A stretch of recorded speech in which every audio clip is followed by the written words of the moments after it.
Good afternoon, everyone. Good afternoon. Welcome back to our mentoring recovery support group. Today, I'm going to bring you some information dealing with recovery. My name is Craig. I am in recovery myself. And so today I'm bringing you an article by rehabrecovery.co.uk. All right. And so you can go online and retrieve this article. And today's title is the importance of peer support in addiction recovery, right?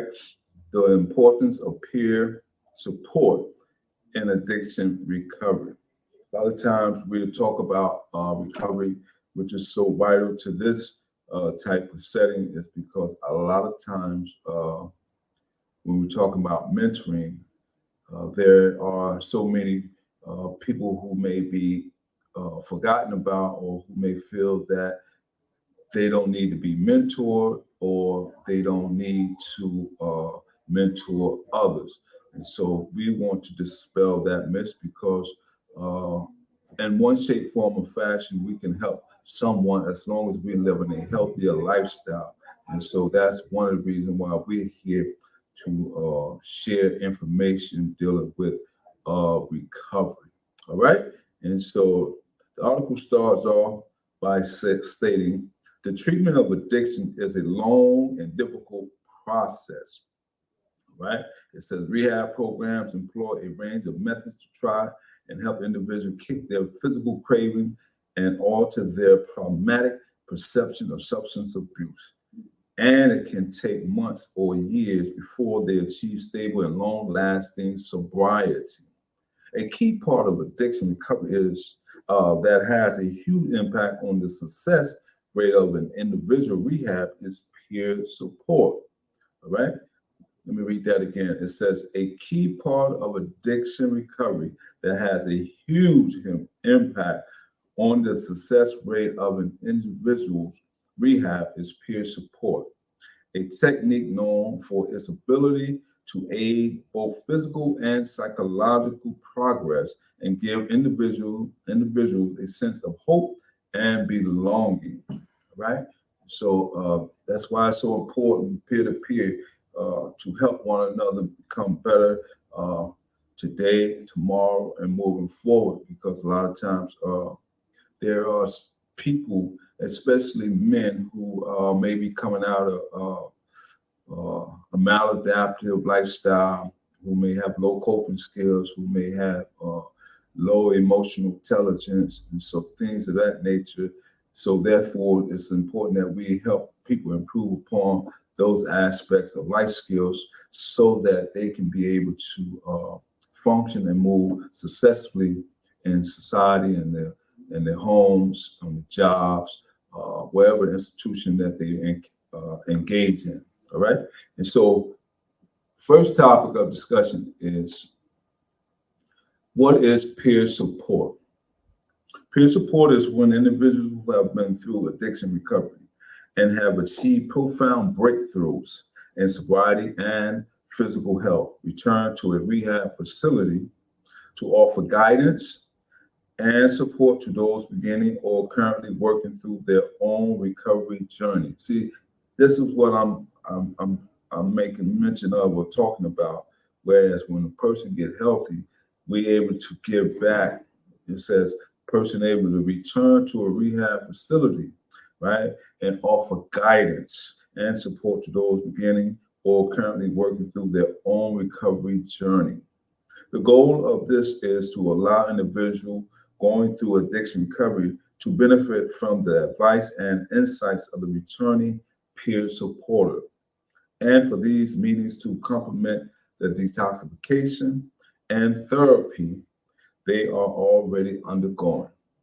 Peer support usually takes place within a group, allowing one or several returning individuals to speak to a group of current rehab occupants.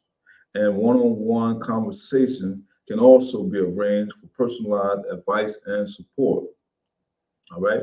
So that's one of the things that's very important that we as peer, I am a certified peer recovery specialist. And so one of the things is to be able to help people gain their recovery capital.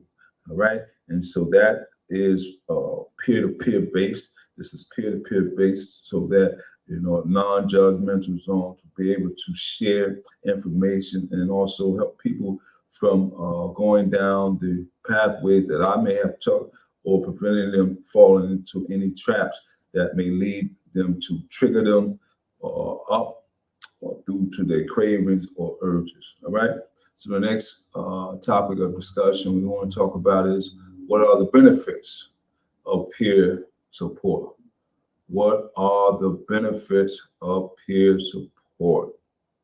This article says while the majority of addiction recovery is handled by medical professionals and therapists who monitor and support individuals through their bodily and mentally adjustments to life without substance abuse, there are unique benefits to peer support.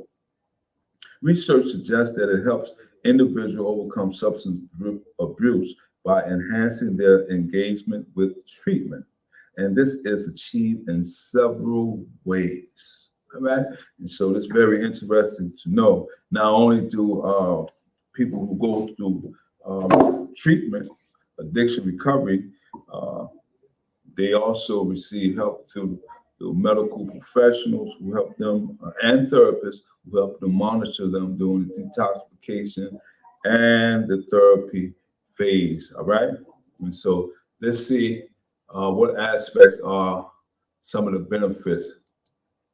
Seeing the benefits of rehab. The first and probably greatest asset of peer support is that it allows individuals to see the benefits of addiction recovery. While medical professionals clearly communicate the benefits of detox and therapy throughout addiction recovery, it is ultimately difficult for individuals to understand how these methods can possibly improve their situation. Their addiction pushes them to occupy a desperate and pessimistic state of mind. So it is all but impossible for them to see how the future can look better. When a peer supporter speaks to them, however, this can be overcome because these recovered individuals can claim to have been in the same position of hopelessness and pain. They can attest to the benefits of rehab by speaking about their experiences, triumphs, and overall improved quality of life. They can show recovering addicts a clear path forward and offer them hope. So that's all. That's one of the benefits of having a peer supporter, speaking to people, helping people. And so that's why mentoring is so important, because a lot of times people may feel that they can never overcome the state of addiction. They may be in a fixed mind state, whereas they may say, well, it is what it is, and remain in those thinking. And so our goal is to transform that fixed mindset into a growth mindset, whereas one will look at their situation and believe that, yes, I may have started out this way, but I'm making strides towards my growth and development. All right. And so another benefit, all right, we want to look at, and that is advice and personal experience. Speaking to an individual who has personally been through addiction recovery also offers a richer quality of advice and support compared to that offered by medical professionals. When doctors and therapists offer techniques and advice for how individuals can better handle their cravings or thought processes, there can sometimes be doubt on the side of the person receiving it. While their advice will be helpful and ultimately backed by knowledge and medical experience, in the back of their minds, they can be skeptical about the effectiveness of the advice. Do these techniques work? Has this professional ever used them in real life? Is it not that they do not trust the doctor, but the practicality and success rate other information can be called into question, right? And so a lot of times I've been in group settings. I would come out of a therapeutic community where treatment that help people with overcome addiction from alcohol and drugs, and also address some of the coping mechanism or that deals with the cognitive aspect of one's behavior as well. And so I've heard people say, "How would you be able to tell me? How would you be able to assist me in this process when you never used drugs before?" And so, but me myself, as they always tell us, to always keep the focus on yourself, the I concept. And so I will always look at it from, uh, the information is solid. As long as the information is solid, it's up to me to apply. It's oftentimes a saying goes, uh, theory without application is useless. And so if someone don't take the information and don't apply it or utilize it, then what good is it? So you can't blame the person who applying the information for you not utilizing it. They're doing their part, so it's up to us who are in recovery to do our part. All right. And so it says, but when someone who has been through rehab and achieved sobriety comes back to offer tips that have worked for them, there is a greater sense of trust in that advice. All right. That's why they call it peer, because a lot of times we can relate. We may not have the same identical situation, but there may, just by us sharing our story, there are oftentimes a lot of similarities. And so the advice, you'll know when a person is being genuine and sincere, because you can detect whether or not the information is sound. Individuals will be more likely to put them to the test, and ultimately they will work because they can see the result firsthand. All right. So let's talk about another topic of discussion dealing with. So we are still talking about the importance of peer support and addiction recovery. This is very important. But now we want to go into a topic of discussion is community and belonging. Okay, community and belonging, because this is solid and this is sound. Because a lot of times people come out of early recovery, we oftentimes return back to our familiar communities. A lot of us are not fortunate enough to remove ourselves from the same community that we just left from or try to get away from. And so a lot of times we have to be mindful that when we go back to our communities, there are certain things that still is in place, but we have to keep on working on us while we in these communities. So let's see what the article says about community and belonging. By speaking to individuals currently going through addiction recovery, a peer supporter can provide them with a sense of community that up to that point they may not yet experience. All right. So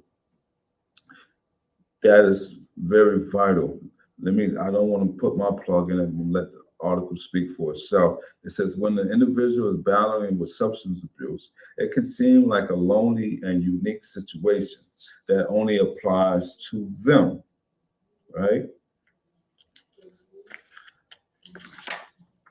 They may believe that no one in the world is going through what they are, and that they are isolated from the rest of the world by their thoughts, feelings, and impulses.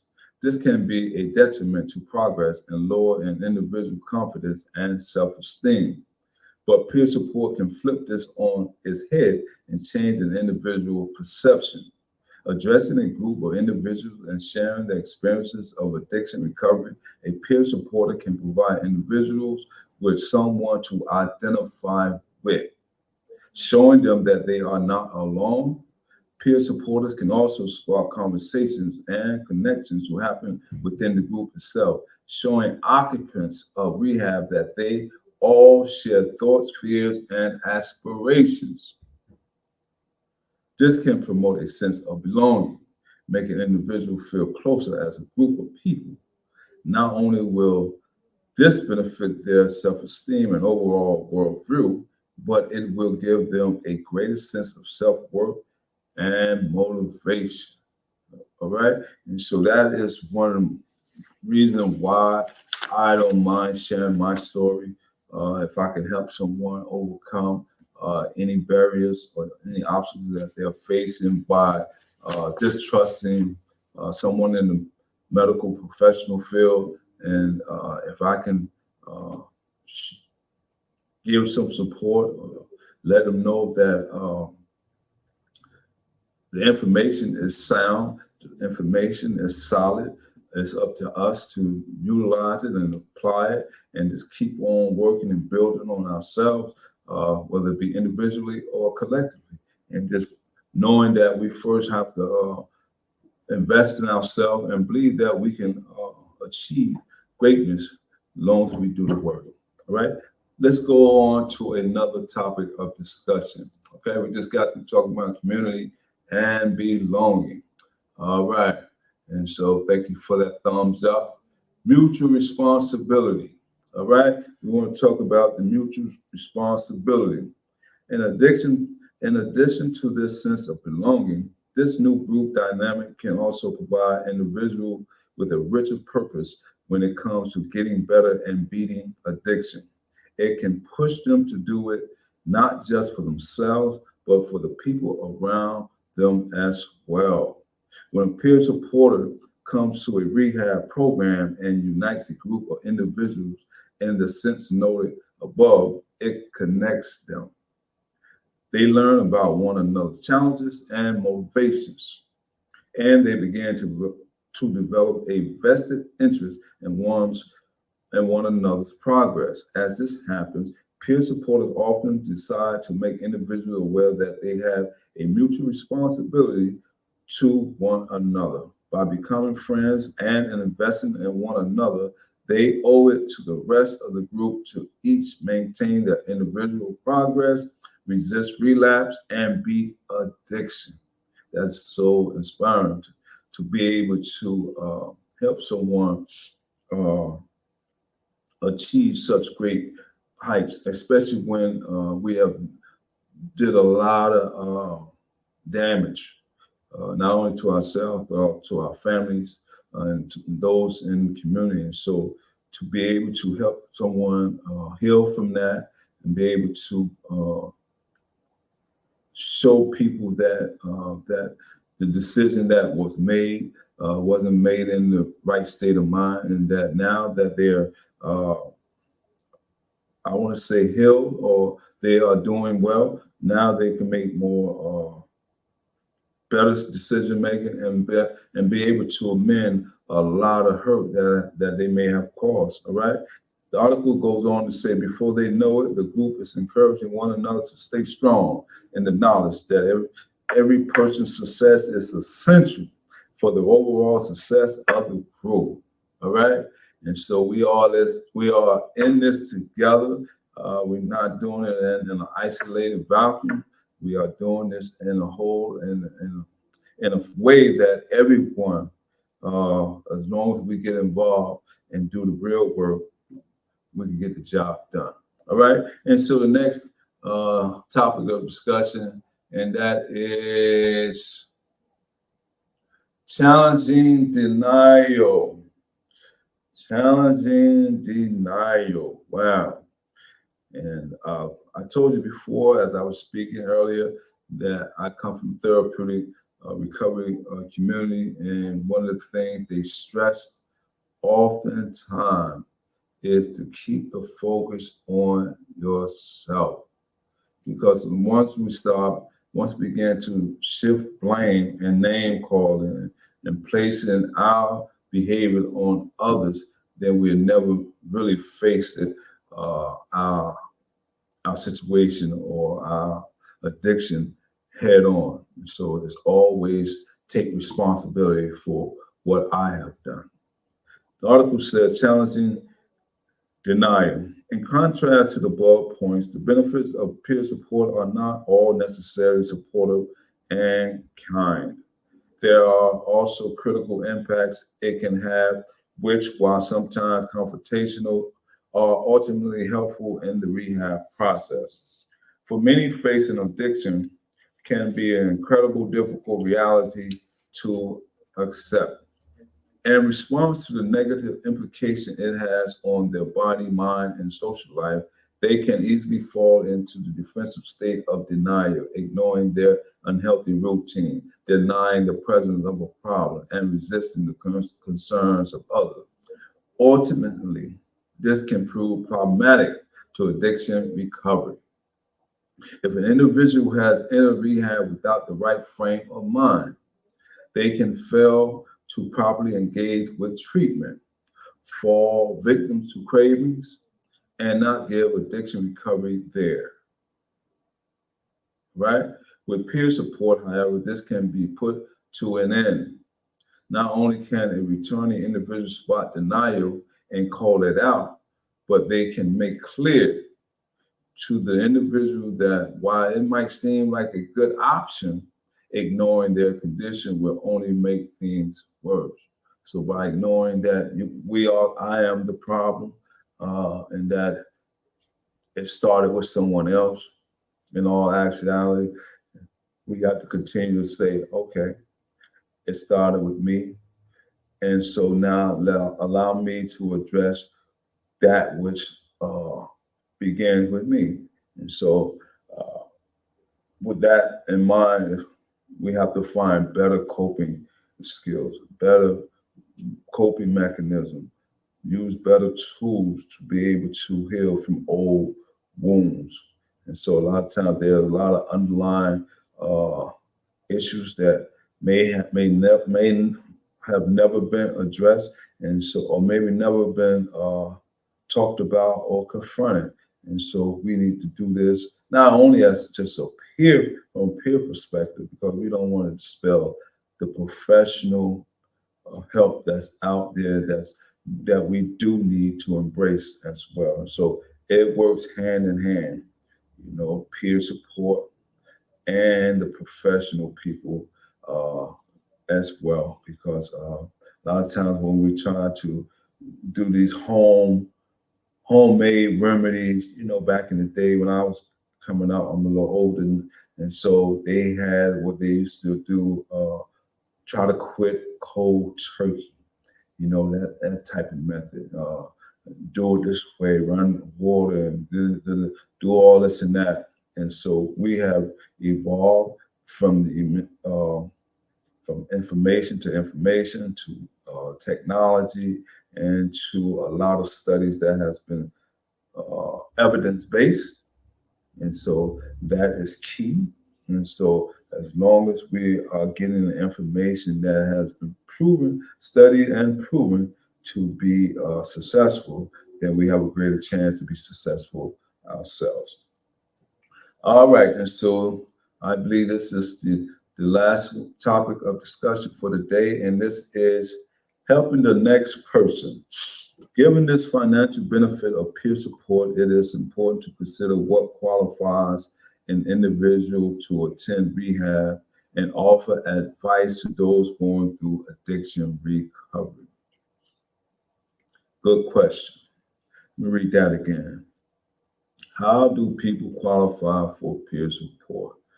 So the article says, given this final benefit of peer support, it is important to consider what qualifies an individual to attend rehab and offer advice to those going through addiction recovery.